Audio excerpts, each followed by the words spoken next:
Welcome back to the Skift Daily Briefing. I'm Sarah Dandasheep. It's Tuesday, June 9th, also my birthday. But today, the airline industry just got a brutal reality check from IATA. Global profits cut nearly in half.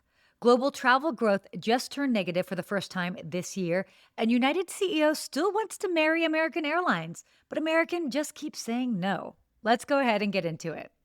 So, first up, IATA, the global airline trade group, released its annual financial outlook at its conference in Rio this weekend, and the numbers are stark. Global airlines are now expected to earn $23 billion in net profit in 2026.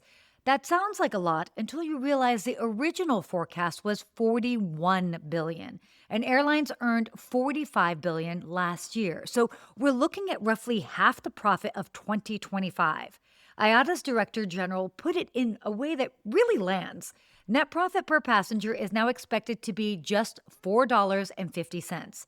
His words, it won't even buy you a hot dog at most of the World Cup venues.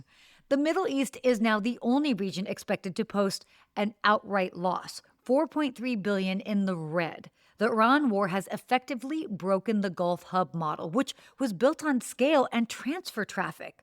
Both are gone right now, and fuel costs globally are up nearly 40% from last year, with jet fuel expected to average $152 per barrel, up almost 70% from 2025.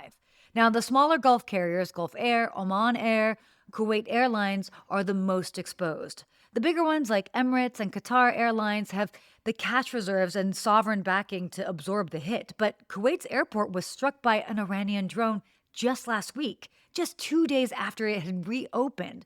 Now, the situation remains highly volatile. So the takeaway here, the airline industry entered 2026 expecting a strong year, but the Iran war has changed everything, and the back half of 2026 is genuinely uncertain.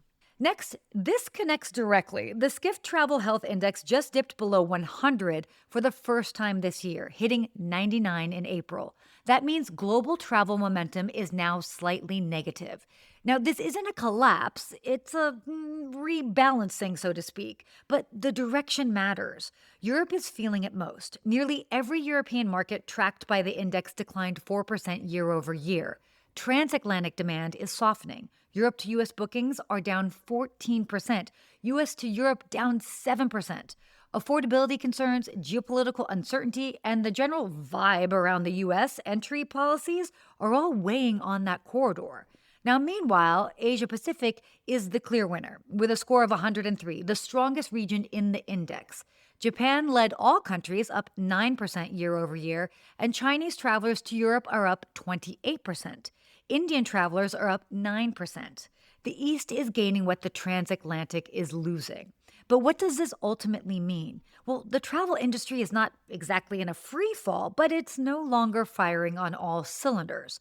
The destinations and brands positioned in Asia Pacific right now are capturing the growth, and everyone else is pretty much managing a more cautious, fragmented traveler who is watching their budget and their news feed very carefully.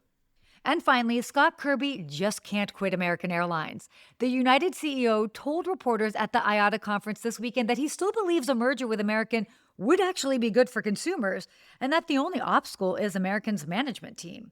His exact framing, he thinks that he can get unions, customers, shareholders, and regulators on board. But we've got to have the fifth one, which is the management team, and we don't have that. American has rejected the idea repeatedly and publicly. CEO Robert Isom called it anti-competitive and said, in a quote that deserves to be bronzed, "We're going to be roommates and we're not getting married."